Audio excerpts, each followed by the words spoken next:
Сайн байцгаана уу? Трейлер хаус суугаас мэдчилж байна. Үзэгч та бүхэндээ зул сарын баярын үеэр үйл явдал нөрөндөг 2 кино хүргэж байгаа. Өнөөдөр хүргэх 2 дахь кино бол 2007 онд гарч байсан Америкийн P2 хэмээх кино. Найруулагч Фрэнк Халфоны найруулсан уг киноны гол дүрүүдэд Рэйчел Николс, Вес Бентли нар тогложээ. Ингээд киноныхоо үйл явдал руу орцгоё. Зул сарын баярын өмнөх өдөр Нью-Йоркийн Манхэттен дүүргийн нэгэн тэнгэр багандсан өндөр барилгадах офисын ажилтан залуу бүсгүй Анжела Бриджес аав ээжиндээ очиж гэр бүлээрээ халуун дулаан баярын үдшийг тэмдэглэх ёстой байсан ч цагийг нь тулгаж өгсөн ажлын улмаас оройтож суух хэрэгтэй болдог ба энэ үеэр ажлын газрынхан Жим гихч орж ирж түүнээс түрүүн эвгүй зүйл болчихлоо би жаахан балгачсан байсан болохоор л тийм үйлдэл хийж эхлэе надад эвгүй байна намайг уучлаарай хэмээн Анжелагаас уучлалт гуйгаад гараад явдаг.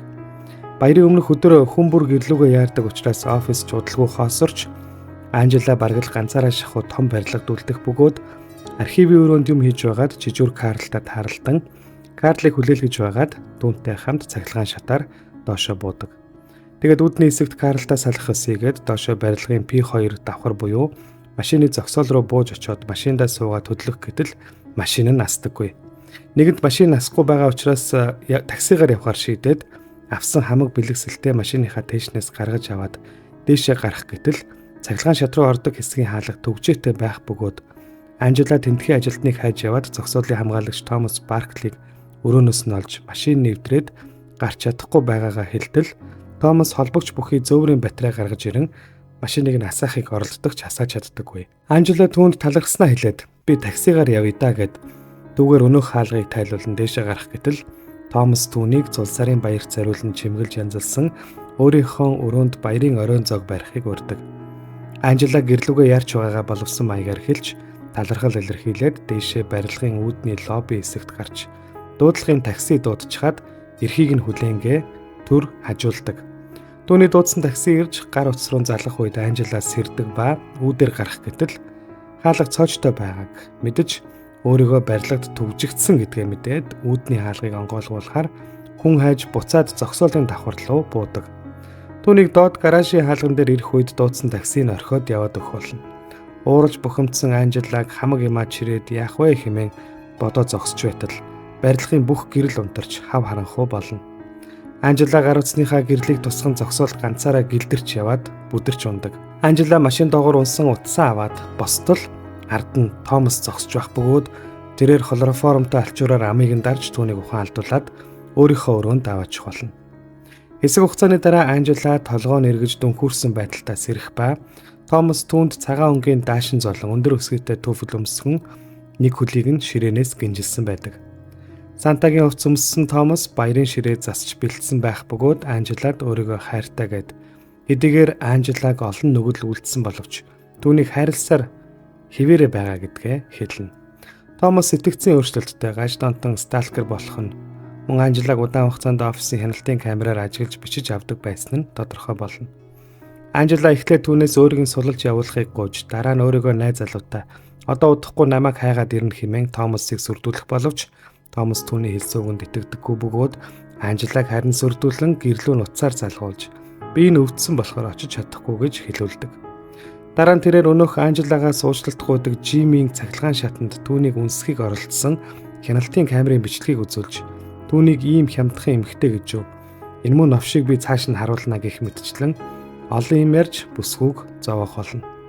Тэгээд Томас бүсгүйг машинаар зугаалах уу гэд хөдөлгийнх нь гинжийг тайлах гэд тонгоотол Анжела ширээн дээрээ сэрээ авч түүний нуруунд зоогоод зүгтаахыг оролддогч Томасын Рокки хэмээх ротвейлер нохооноос болж зүгтааж чаддаггүй бөгөөд Томас Анжелагийн хоёр гарыг гавлах болно. Тэгээд Анжелаг машинд суулган барилгын доорх өөр нэгэн давхарт дагуулan ирж өнөөх лифтэнд Анжелаг согтуудаа тэрвэрч өнсхийг оролдсон Жим Харпер гэгчийг амийг нь боож офисын сандалд хүлж суулгасан байгааг түүнд харуулж Жимийг ямар бузар нүгэлтэй хүн болох тухай ярьж Жим түүнээс чин сэтгэлээсээ уучлалт гуйсан тухай Анжелагийн хэлсэн үгийг үл тоон улмаар Жим дээр очиж түүнийг урт төмөр гарч идэнгээр цохиж зодон дараагаар нь машинаараа хэд хэдэн удаа Жимийг барилгын хантаа хавсран дайрч түүнийг алдаг. Томасыг хэрцгий аимшигтай үйлдэл хийж байх үеэр гавтаа гараараа машины хаалгыг онгойлгох гэж оролцсоор байсан Анжела машины хаалгыг онгойлгонгуудаа өсгийтэй гутлаа тайлж хаяад зүгтааж амждаг. Томасыг алгын хэрэгэ нууж хааж байх зур Анжела түүнийг олохооргүй газарт очиж нуугдах үедээ гавтаагаараа урдаа гаргаж аваад Гэлс Томасын ажлын өрөөнд очиж гинжтэй нохоонд нь хазуулчихалгүй нэвтрэх картууд болон өөрийнхөө гар утсаа олж аван гаражны түгжээтэй хаалган дээр очиж залгах гэдэг ч сүлжээ байдаггүй бөгөөд арай хийж утсандаа сүлжээ оруулан 911 рүү залгахтал хаалганы завсраар утсаа унган гавтаагаараа оруулж авахаар оролдож байгаад нэг хурууныхаа хумсаа хугалж мөн гараа гацаан бүтлгүүтх үед тэнд Томасын дуу гарч Анжела хүрч чадахгүй утсандаа хэн нэгэн намайг сонсч байгаа бол би офисын барилгад гацсан намайг хүн алах гээд байна гэж хэлээд зүгтаах бол Томас яг тэнд нохотоогоо гарч ирдэг. Түүнээс амжиж нуугдсан Анжела зүгтааж яваад P1 давхрын цахилгаан шатанд суугаад дээшээ явах гэтэл тавчлуурууд ажилдаггүй бөгөөд Томас нохотоогоо араас нь гарч ирэх мөчөд тэрээр P2 давхарт дарж дээшилдэг. Анжела лифтэн доторх дуудлагын товчоор тусламж дуудтал түүнд оператор хариулах бөгөөд Анжела тусламж хүсч болсон бүх зүйлийг яртал түүнтэй ярьж байгаа хүн Томас байдаг. Томас Анжелаг өөрт нь ирж түүнийг хайрлах болно гэж хэлээд дээд давхрынх нь гал унтраах усны цоргыг нээж Анжелагийн байгаа лифт рүү ус оруулах болно. Ингээд цахилгаан шат усаар дүүрэх үед цахилгаан шатны дээрээс жижүүр Карлийн цогцос унж орж ирдэг. Анжела арайхийн цахилгаан шатыг нээн P3 давхарт урсан гарч ирнэ. Томас түүний араас ирж чи энэ барилгаас гарч чадахгүй гарсан ч гадаа хүүтэнд хөлдөж өгөх болно шүү хэмээн түүнд орилж хашгичин хэлэх үед машин доор нуугдсан Анжела түүнээс амжиж зүгтаах бол Томас өрөөндөө очиж хяналтын камераар Анжелаг хаана байгааг харангаа барилгын дотор үүслээр дуу тавьж Анжелаг зовоох болно. Харин Анжела бууж өгөлгүй галын аюулаас хамгаалах сүхийг авч замдаа таарлсан бүх хяналтын камеруудыг цохиж эвдэн явсаар Томасын өрөөнд очиж түүнтэй нүүр тулж тулалдах гэтэл Томасын Анжелаг ухаан алдуулсан байхдаа биеийг нь эзэмдсэн бичлэгийг тоглуулсан байгааг олж үзэх бөгөөд Жимиг бузар булаагаар нь дуудаж байсан Томасыг түүнээс ч долоон доор новш болохыг ухаарч улмаар уурдлах үед нуугдсан байсан Томас араас нь гинт гарч ирж түүнийг цахилгаан борохоогоор цохиулан ухаан алдуулж Анжелаг нэгэн машины арын тээшинд хийж нуухтаа зэрэгцэн хоёр эргүүлийн цагтаа дуудлагын дагуу барилгад хурж ирдэг. Томас хувцсгунраа сольж нүур амаа цэвэрлээд юу ч болоогүй юм шиг жүжиглэн тэрхүү хоёр цагдааг өөрсдөө яваад давхруудыг шалгаад үзчих гээд өөрөө нөхцөл байдлыг ажиглан байж байтал Анжела сэрж тэрхүү машины тээшний цоожийг торцоогоор эвдэн унгаж нүх гарган орилох үед Томас үүслээр шинжлэлийн дуу тавьж цагдаа нарт сонсогдуулалгүйгээр тэднийг гаргаж явуулах бол машины тээшний хаалгыг торцоогоор арайхиж онгойлгосон Анжела цагдаа нарын араас гүдэгч хоцорсон байх бөгөөд Томас гаражны үүдэнд нохотоогоо зогсож байдаг. Тэгээд тэр Анжела руу Рокки нохоогоо тавьж Анжела нохооноос зүгтсаар нэгэн машины цонхыг торцоогоор хаг цохиж хаалгыг нь онгойлгон орж нуугдтал нохоо тэрхүү цонхоор нь үсрэн орж ирэх гэж оролдон хуцаж боргох үед Анжела нохоог торцоогоор цохиж нохооч машинд орж ирж түүний хөлийг хазах бол Анжела торцоовны үзүүртэй талаар нохоог зоож халах болно. Өөрт нь үнэнч цор ганц нохоог нь хөнөөсөнд Томас уурлаж Анжелаг олж алхахаар хөөх бол Анжела автомашин түрээсийн оффист утас олж тусламж дуутахыг оролдогч түүнийг хүлээлгийн дараалалд оруулах бөгөөд тэрхүү офисоос Анжела нэгэн машины түлхүүр олдогч тэнд Томас орж ирэх болно. Анжела өөрийгөө нэгэн шүүгэнд нуугдсан болгож түүнд харагдуулан хуурч Томасын араас нь гарч ирэн нүдрүү юм цацаад зүгтааж өнөөх түлхүүрний машиныг олж машинаар зүгтаахаар явж байгаад яг гаражны хаалганд ойртож дайраад гарах гэж байтал хажуунаас нь Томас машинтаа ирж мөргөх бөгөөд тэр хоёр дараагаар нь өөдөөдөөсөө харж зогсоод зоргоо шалган хамаг хурдаараа өөдөөдөөсөө давхиж яг мөргөлтхийн даваан дээр Томас рүүлээ хажуу тийшээ даран зайлж Анжела дийлдэгч урдаа сааж амжилтгүй машинтайгаа өнхрөн онхолдох болно. Томас ирж хаалгыг нь онгойлгоод түүнд туслах нэрийдлэр түүнийг өргөн гаргах гэж байтал ухаан алдсан болж жүжиглсэн Анжела түүний нэг нүд рүү хурц үзүүртэй зүйл зоож надад бас туслана гинэ муу гаж донтоо новшгээд гавтаа гараараа хоолойг нь боож ухаан алдуулаад гавны түлхүүрийг нь авч гаваа тайлаад Томасыг машины хаалганаас гавлтал тэр сэрж Анжела түүнээс зүгтаан газарт унсан цахилгаан борохоог нь авдаг. Энэ үед машины түлш асгарч газарт урсаж эхлэх бол хэцүү байдалд орсон Томас түүнээс тусламж хүсч өөрийгөө үргэлж ганцаардмал нэгэн байснаа хэлж түүнээс ахаад сайн найзууд болцгоо хэмээн гуйх боловч Анжела түүнд ямар ч хариу хэлэлгүй цаашаа алхаад явдаг.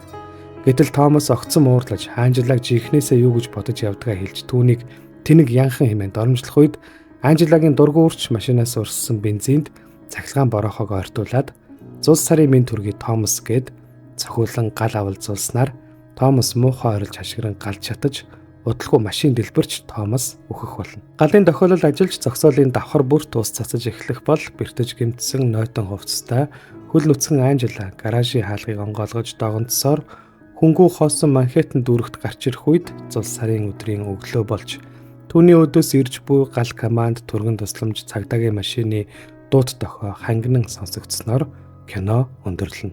Киноны талаарх зарим сонирхолтой баримтуудыг дуурьдъя. Энэхүү киног Францын уран бүтээлч болох Александре Ая, Грегори Левассьер нар 2003 оны High Tension нэмэх киноныхоо амжилтын дараагаар зохиолыг нь бичиж эхэлж байсан бөгөөд ингэхдээ Францын нийслэл Парис хотын гараж автомашины зогсоолуудад эмэгтэйчүүд рүү дайрч халтсан бодит амьдрал дээр хэд хэдэн цоврал халдлагын хэрэгүүдээс сэтвэлэн кино зохиолоо бичжээ. P2 киноны зураг авалт 2006 оны сүүлээр Канадын Торонто хотноо жинхэнэ автомашины зогсоол гаражуудад явагдсан бөгөөд зураг авалт нийт 2 сарын хугацаанд ихэвчлэн шөнийн цагаар явагдаж дууссан байна. Киноны эсрэг дүр тоглосон жүжигчин Wes Bentley 2010 онд New York Times сонинд өгсөн нэгэн ярилцлагада тэрээр амьдралынхаа 10 жилийг хар тамхи масруулах бодисонд донтож өнгөрүүлсэн бөгөөд яг тийм үедээ энэ кинонд тоглож байснаа ярьж тухайн үед зөвхөн хар тамхи масруулах бодис худалдаж авах мөнгө олох зорилгоор л түүнд санал болгосон киноны дөрүүдийг зөвшөөрч байснаа ярьж байжээ. Харин гол дүрийн жүжигчин Рэйчел Николс энэхүү кинонд тоглосон талаараа ярихдаа түүнээс хамгийн их хүч хөдөлмөр тэсвэр төвчээр шаардсан кино байсныг онцолж 2 сарын турш өдөр бүр шөнөөр зураг авч үргэлж нэмгэн даашинцтай хөл нүцгэн тоглодог байснаас гадна гартаа жинхэнэ гав зүүж тоглож байснаа дурдсан байна. Киноны зураг авалтанд зориулж нийт 14 ширхэг ижилхэн цагаан даашинцыг бэлдсэн бөгөөд тэдгээр даашинцууд нь цав цагаанаас эхлээд бохирч заваарсан цус нүж болсон гэд олон үе шатыг харуулснараа ялгаатай байжээ. Түүнчлэн уг киноны эсрэг дүрийн тэжээвэр нохооны дүрд Ротвейлер үйлдвэрийн 3 өөр нохоог тоглуулсан байна. Зул сарын баярын үеэр үйл явдал нь өрнөдөг гэдэг утгаараа киноны дундуур Santa Baby, Blue Christmas, Silent Night, Deck the Halls зэрэг дуунуудыг ашиглажээ. Энэхүү киноны үйл явдал нь 1991 онд шууд видео кассет хэлбэрээр худалдаанд гарч үзэгчдэд хүрч байсан Lower Level буюу доод давхар хэмээх киното бараг л ижилхэн ажээ. Испани хэлэнд P2 хэмээх энэхүү киног шууд орчуулбал P2 гэж авиацийн хувьд хэлэгдэж сонсогдох бөгөөд энэ нь Испани хэлээр унгас гэсэн утгатай үг учраас тус улсад арай өөрөөр буюу Паркийн 2 хэмээн нэрлэж гаргаж байжээ. P2 кино Америкийн нэгдсэн улсын кинотеатруудаар 2007 оны 11 сард нээлттэй гарч байсан ба нийт 3.5 сая $3 өртгөөр бүтсэн уг кино олон улсын зах зээлээс 7.7 сая $3 ашиг орлогыг олж ямар ч байсан алдагдaltaгүй үр дүн үзүүлсэн юм а. Уг кино шүүмжлэгчдийн зүгээс эерэг болон сөрөг үнэлгээг аль алийг нь авсан ба ихэнх нь зохиол сайтай жүжигчдийн тоглолт ч мөн сайн байсан боловч үзэгчдийг цочроолсон айдас түгшээсэн үйл явдал багтаа эсэргээрээ баахан цус нүж хүчирхийлэл харуулсан хэмээн шүүмжилсэн байна. Энэхүү та бүхэндээ энэ 7 хоногт үйл явдал нь зул сарын баярын үеэр өрнөдөг ATM P2 хэмээх Америкийн 2 кино хүргэлээ. Мөн сувгийнхаа шортс хэсэгт өнгөрч буй 2024 оныг дүгнсэн 3 шинэ шортсыг орууллаа. Манай сувгийн зүгээс энэ оны шилдэг 10 телевизийн зурвал, шилдэг 10 трейлер кино болон мөн төрөл жанр хамаарахгүй 2024 оны шилдэг 5 киног жагсаасан байгаа. Та бүхэн ямар телевизийн цуврал болон кинонуудыг шилдгээр тодруулсныг сонирхож үзээрэй.